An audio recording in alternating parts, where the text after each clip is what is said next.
Okay, so this time our topic is the thesis dissertation format, no? So it is important for us to know, no? A while ago, no, our other presenter discussed about the research writing formats, no? And when preparing the thesis for submission, a student must strict formatting requirements, no? Any deviation from these requirements may lead to rejection of the thesis and delay in the conferral of the degree, no? So take note of that. And most commonly, no, the language of the thesis is ordinarily English. Now, although some department whose subject matter involves, let's say, ang proposal mo foreign, so foreign language. But in Tagalog, of course, you took up halimbawa masters in Filipino, no? So possible Filipino language yung gagamitin. It may accept at is written in a language other than English actually, no?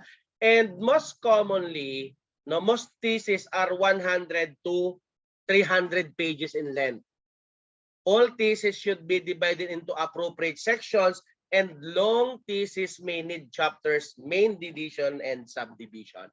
And to give us more details about the topic, let us all welcome our presenter. Go ahead, sir.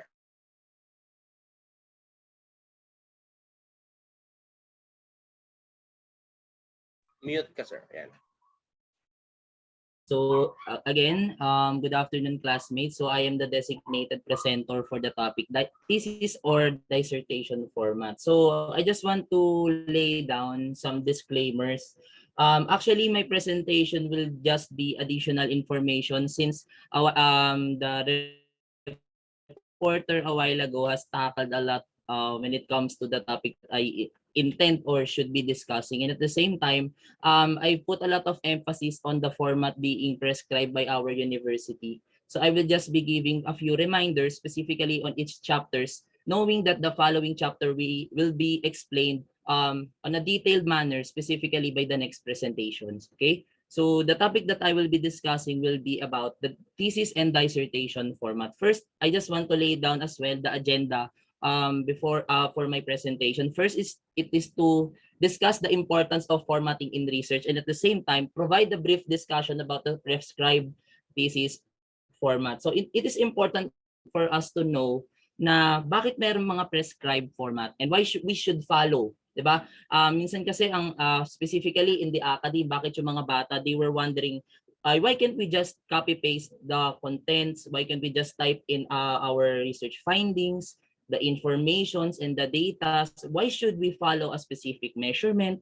Why should we follow a specific guideline? It is certainly because a certain requirement also requires a specific measures and at the same time guidelines. So first, I just want to have a short discussion about the importance of formatting in research. So it is important for us to understand or at the same time to remember these four importance of formatting. We do formatting because it provides an ease of ease when it comes to communication. So one of the main purposes of research writing, may it be academically writing or in business, is to communicate. Proper formatting can facilitate clear communication, signal to the reader that you are knowledgeable about how to communicate with others in your field, and convey a degree of professionalism.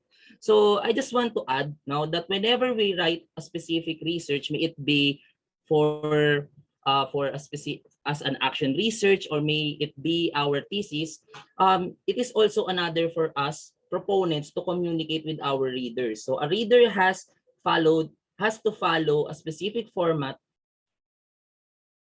and it will make the message of the study more coherent, clear, and concise. And as you can observe, a properly constructed and written thesis does not have a lot of unnecessary contents and misplaced information. So everything must be put in a proper order. And imagine having to look at a specific portion of a thesis. You found out that what you were looking for was located at a different portion of the manuscript where it was not supposed to. That was a bit of hassle, specifically on the part of the panel or the reader. Actually, as part of based upon my experience, specifically during the defense that my students has partaken, no, as far as I can see, may mga pagkakataon na hindi nila na-o-observe yung proper yung paggawa ng table of contents. Parang parang sa kanila it is just necessary for them to compile everything in just a single document. Parang for example, chapter 1, sige, compile natin yung chapter 1 without the necessity of having to put the page number and to provide a what do you call this, a table of content, no. So it is something that is very important, specifically for during the defense, no.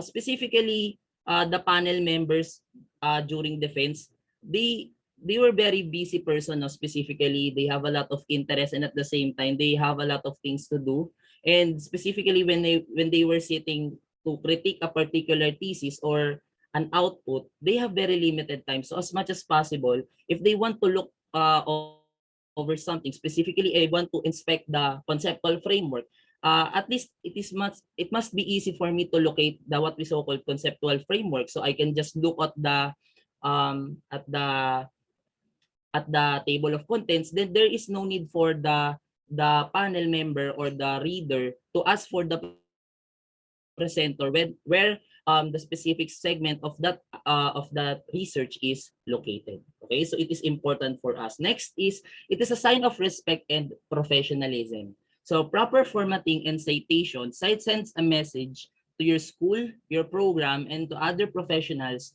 that you respect the discipline and other researchers enough to give them credit and to follow the established general guidelines for research. And as you follow proper formatting, it shows compliance to your institution. So meaning to say, no, as Dr. Abante has mentioned, na even just a simple omission of the particular format may lead to the to for them not to give us the merit of our master's degree. So it is important for us to comply with what the university has required to us. You recognize the standards and you accept that you must follow the specific guidelines and the format. And you are also giving credit to the previous researchers that also made use of the specific format. So this is also a sign of acknowledgement that you are making use of that specific tool that has been used by the pioneer researchers. Next is, it develops good habits. So following formatting guidelines shows that you can follow directions and gets you in the habit of working within the practice guidelines of your discipline. And as you follow proper formatting, it becomes habitual and a practice. Actually, guys, specifically now that we have graduated, specifically with our bachelor's degree, it is assumed that every one of us is capable of writing formal documents, no? So now, kaya we are being required to follow this specific format because they believe and they perceive that we are already capable because we have developed such habits, specifically when we are having our thesis way back when we were all on the undergraduate level. And lastly, it is an indication of your ability to follow instructions.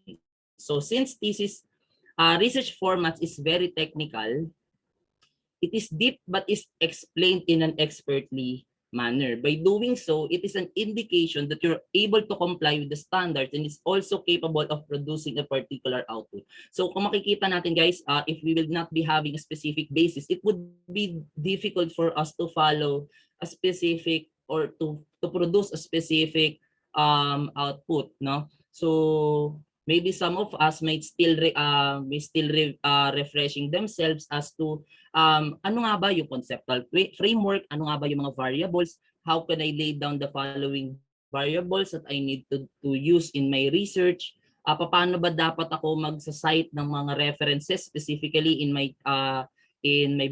bibliography, no? However, no, specifically, no, na that the format is already provided to us and it has a lot of explanations, then therefore it is assumed, no, that we were that with minimal supervision we will be able to come up with a particular output. Okay, and now it is now time for us to to tackle, no, about or we will just be going to have a very brief or short discussion when it comes to the format. Again, I just want to reiterate that each sections of the thesis format will be explained during the next set of presenters. So for example, the contents of the chapter 1, it will be defined thoroughly, no, by the several by the next presenters. But I just want to give additional reminders specifically on the summary um of each sections. First, I just want to begin with the preliminary page, no, of the thesis format. So this is based upon the format or the template given to us, no, the one we need to follow. So for the first part, it contains the title page. So basically, every research title or even research output has the title page on front of it. So it indicates the title of the study, its purpose, and the name of the proponent. So definitely we can see the name of the proponent, um, yung purpose nito as to why is it being conducted? Is it for a particular scenario, or is it for academic requirement, for specific what, or for what, for is it for the master's for fulfillment for master's degree requirement, or is it for the doctoral requirement? Next is the recommendation for oral defense. So it is a document that indicated that you have successfully complied with all the requirements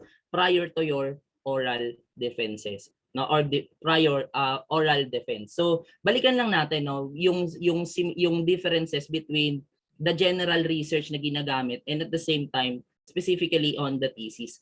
Sa research kanina na nabanggit, no, generally speaking, yung ibang part dito ay wala doon sa kanila. Specifically, yung recommendation for oral defense, approval sheet, certificate of originality, yung iba dyan might not be present specifically on other format. Again, the format differs depending on the institution or the requirement of the college. Next is the certificate of originality. It certifies the authenticity of the research output and also signifies that the study was the only study with the title that exists. So ibig sabihin, you are the only one who have proposed and co-authored that title, no, specifically. Next is certificate of the language editor. It is a document that indicated that the manuscript has been inspected and critiqued by a grammarian. So napaka-importante specifically ng role ng grammarian, specifically if we have the desire to publish our research, no. So it is important that consistent yung thoughts, maayos yung constructions, even the punctuations, the organization of thoughts, and at the same time even the usage, no, of the grammar, no. Next is acknowledgement. It is a portion where we acknowledge that individuals who may have contributed or assisted the proponent in conducting the study. So as far as I can see, no, the ones I saw during my encounter specifically with several thesis output is they acknowledge their advisor, their parents, their friends, the statistician, or even the teachers behind them who makes a lot of contribution specifically during the time that they are conducting the study. Next is the abstract.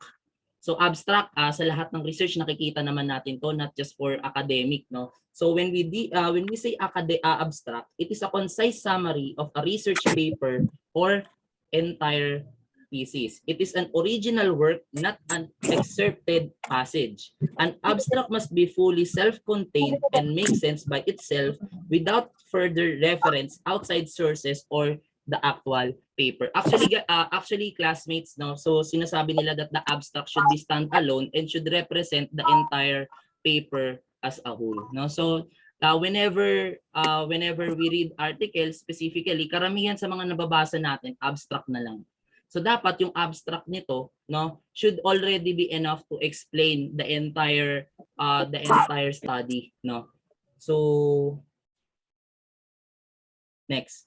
So those are the preliminary parts, no, of the thesis format. So as we all know, the thesis is also divided into several chapters. So chapter 1, chapter 2, chapter 3, 4, and 5. So basically, we have 5 chapters apart from other sections of our thesis. So first part is the chapter 1, or that contains the problems and its backgrounds. So it contains the important segments of the research, such as the following. So introduction, background of the study, statement of the problem, scope and delimitation, and significance of the study. Actually, as far as if I will just go back in time, no, when I was doing my research specifically on during my undergrad, it has been we have been informed that it is very critical, specifically in thesis writing, yung ating chapter 1. So it is considered as the backbone of the research. Why?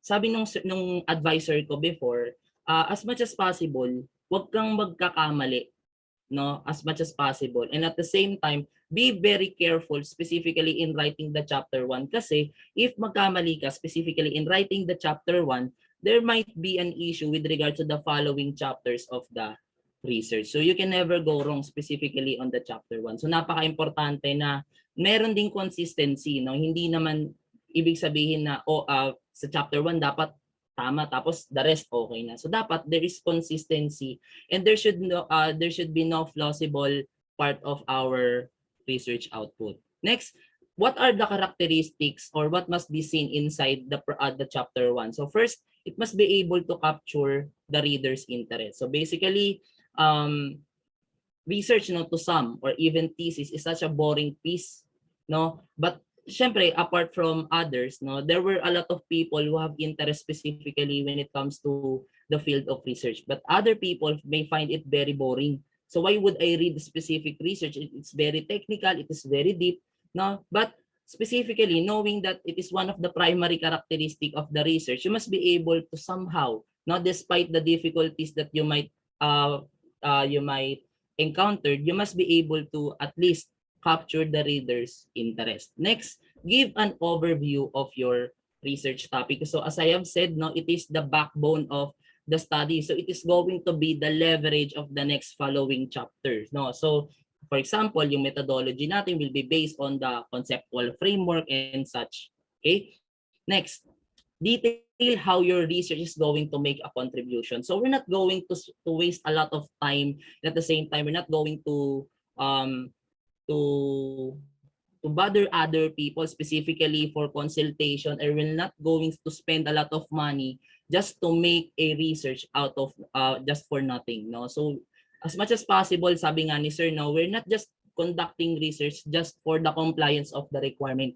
So we must be able to somehow, no, to make a contribution, specifically maybe on the body of knowledge or the institution that we're that we are belong to, no? Specifically ako, my thesis was intended to help my institution, no? So probably it is important for us that we must understand and we must know the purpose of our study. Next is explain what your interest is in the topic,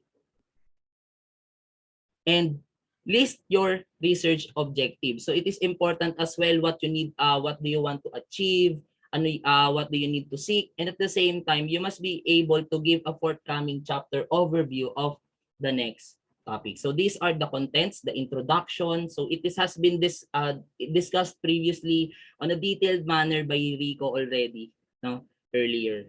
Next is the chapter 2, which is the review of related literature and studies. Actually, it is chapter 2, but sabi nga ni sir, no, we must be able to somehow, no, start reading the contents of the review of related literature as we are developing our research title. So the review of related literature has always been the chapter 2 in the past and it still is. So basically, no, in several universities or in other institutions, it has been known that when we deal with chapter 2, it's gonna be the review of related literature. So it contains 2 major parts.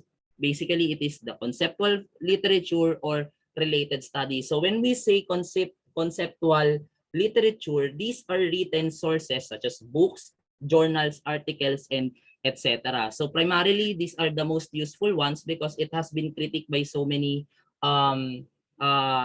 critics, no? And at the same time, when we deal with related studies, so these are authored sources such as thesis, dissertations, experiments, and etc. So these are probably the contents.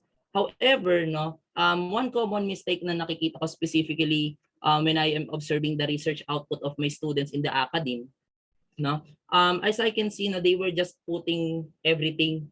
And for example, they were starting to cite sources from 2015 and 2016, 2017 and onwards. So in as I have heard before from Dr. Abante, no, pagdating sa pagsasite ng RRL na maiiba pagdating dito. So it's not always chronological. So specifically on the review of related literature, we have these several contents such as related literature, related studies, synthesis of reviewed studies, theoretical paradigm, conceptual paradigm, definition of terms. Actually, if you will be observing specifically the outputs of the undergrads, ang ginagawa nila specifically sa review of related literature, so long as nakikita nila yung parang pinaka-topic nila, they will just copy-paste it and they will just include it in their research output. No? However, we must look at specifically on those related literature na specifically meron silang gap, may mga kakulangan. So therefore, there will be an opportunity for us to seek, no, what is lacking on that particular research. So yun yung relevance, no? Hindi lamang siya pampakapal. Actually, merong mga kaklase ko before, they were questioning our teacher, no? So, sir, bakit naman po ang dami ng pinapahanap nyo sa amin?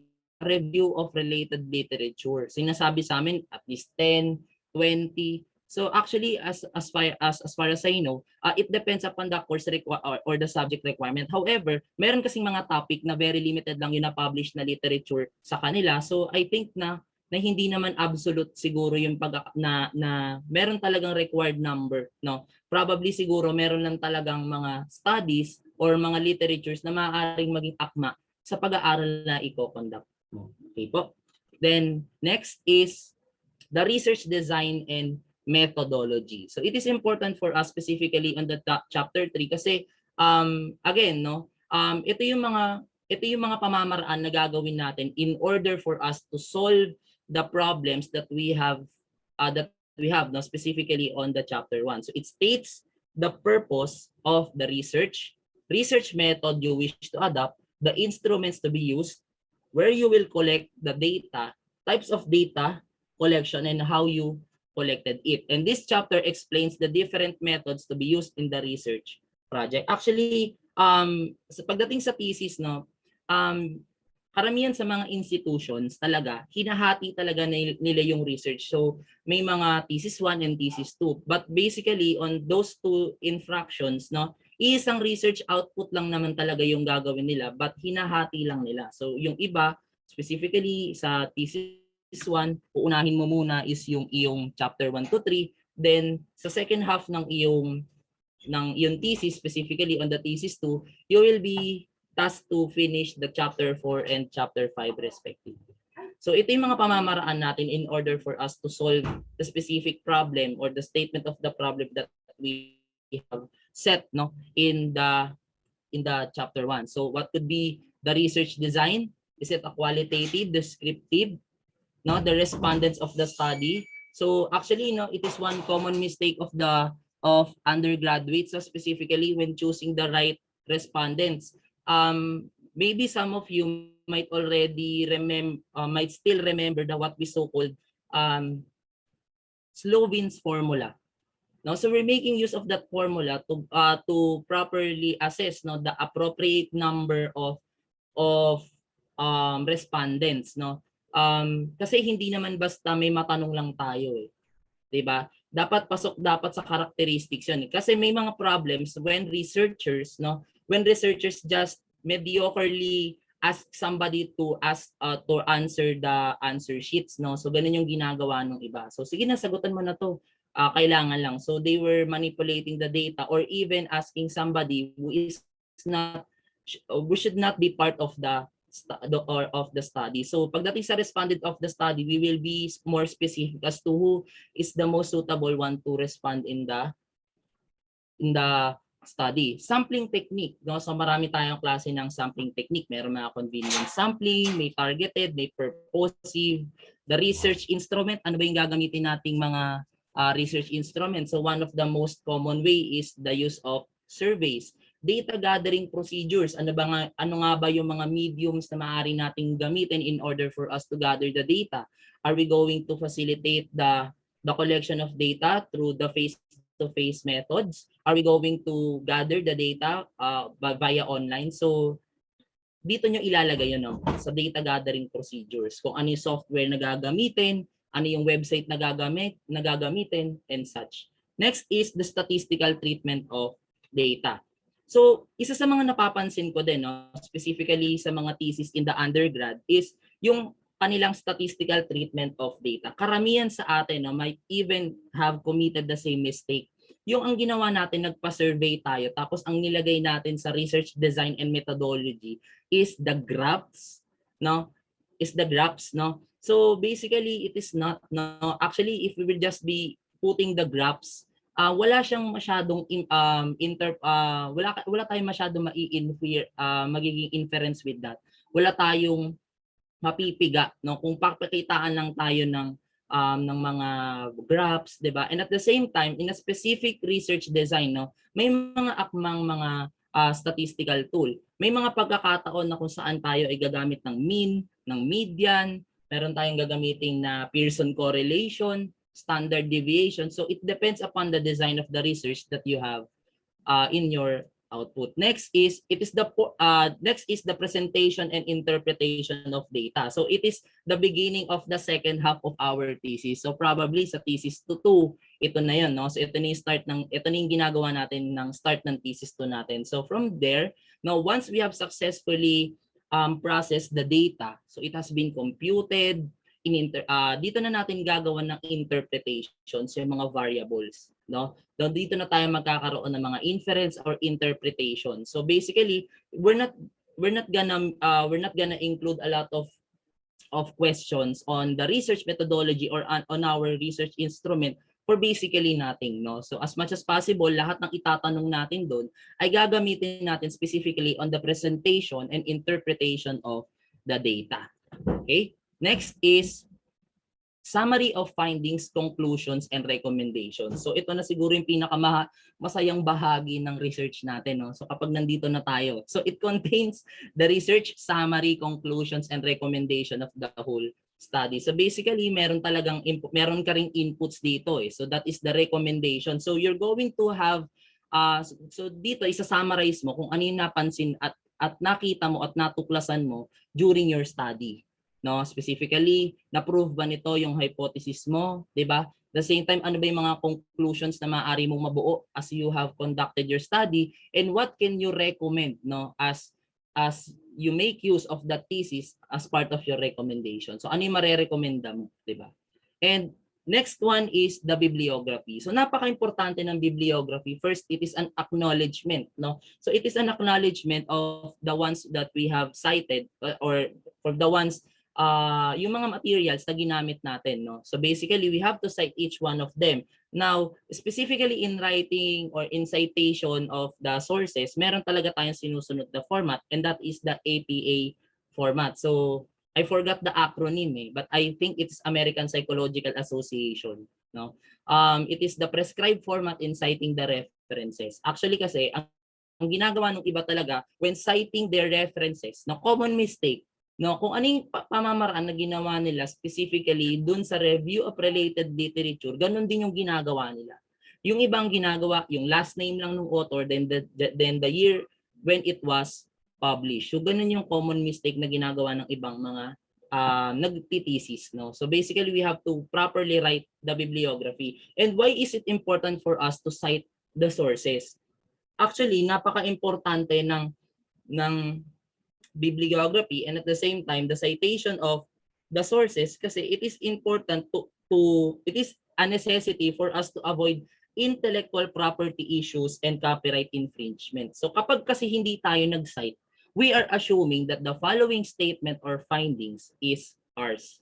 Tayo ang pioneer, tayo ang nag-conduct at sa atin nang galing. However, yung mga findings nga nila, di ba? So it is part of their hard work, di ba? And they should be credited dun sa mga bagay na nagawa at na-publish nila. So basically, kapag in-include mo yun sa research, you must put proper citation as an acknowledgement of the author. Now, I just want to provide a brief information about dissertation. So, a dissertation is a comparatively lengthier piece of scholarly writing that accounts your research work throughout the doctoral program. So, tayo guys, we are going to work, we're working hard for our two-stripe toga, no? Actually, we're going to endure a lot of sleepless nights.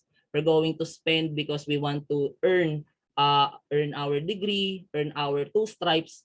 So sa thesis pa lang 'yon. But in order for us to earn the three stripes, no, and the cap, no, it is important for us to publish or to come up with a dissertation. So basically, the thesis is required for master's degree program, while the dissertation is required for the PhD or the doctoral program. So a researcher earns the PhD after submitting and defending his or her dissertation. So actually, when regards to dissertation, it is much more lengthier and complicated compared to research. So based upon my research, no, as I was inquiring, kasi I was working on the academics, so in order for me to make myself even more competitive against my fellow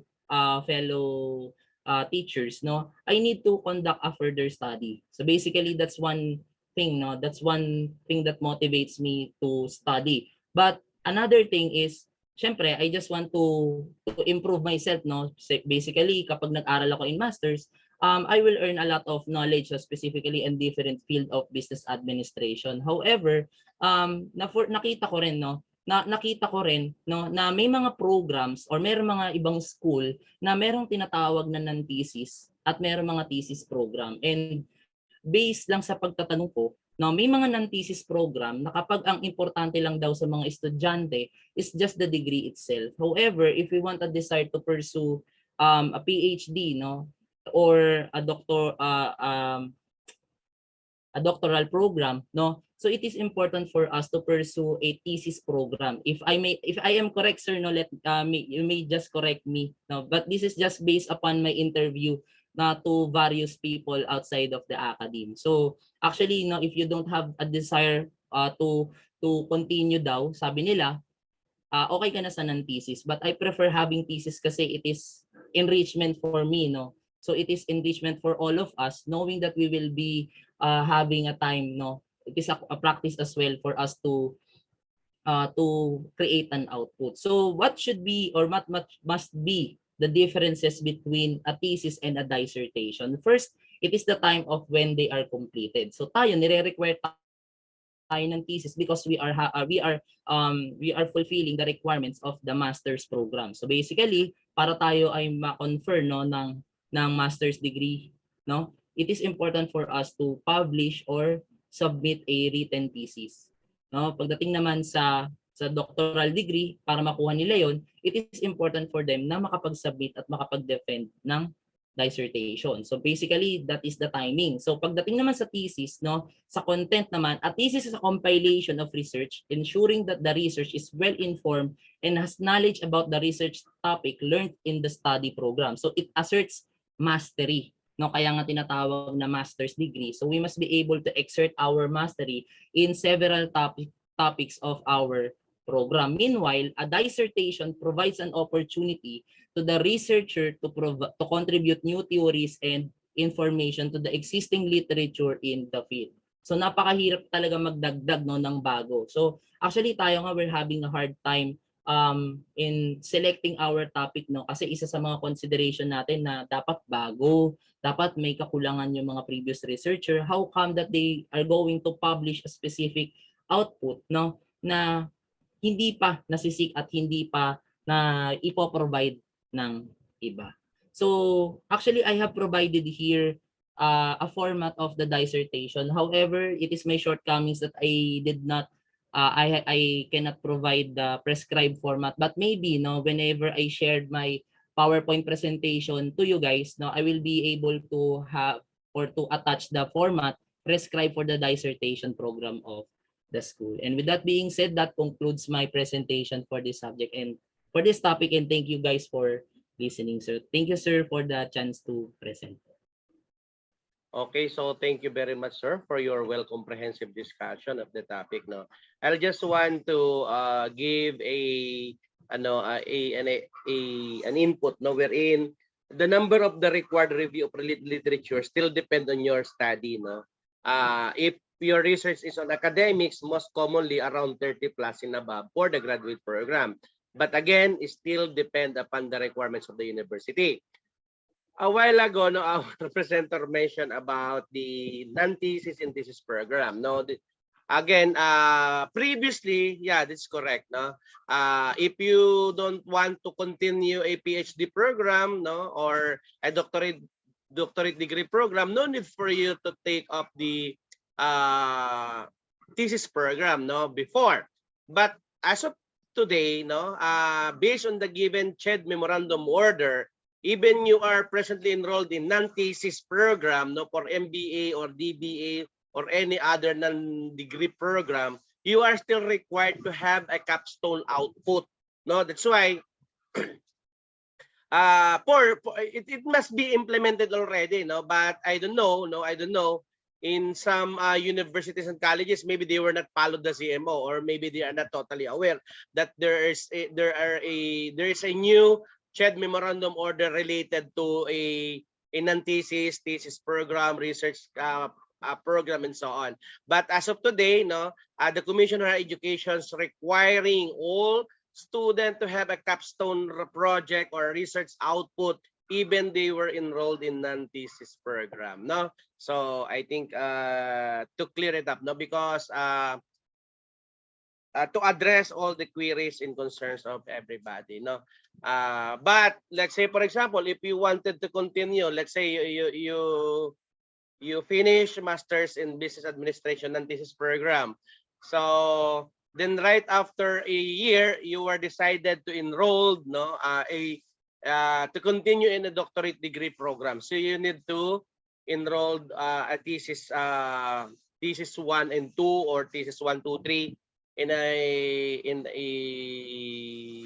master's degree program before you may proceed to the doctorate degree program. But it depends again, of course. Let's say, for example, if you are graduated from this college or universities, then you wanted to continue your doctorate degree in other universities, there are certain cases na meron pa silang 12 units requirements prior to, no, doctor in business administration, including the research. Now, it depends upon to the university's guidelines and rules and regulations actually. Okay? So thank you again. Thank you.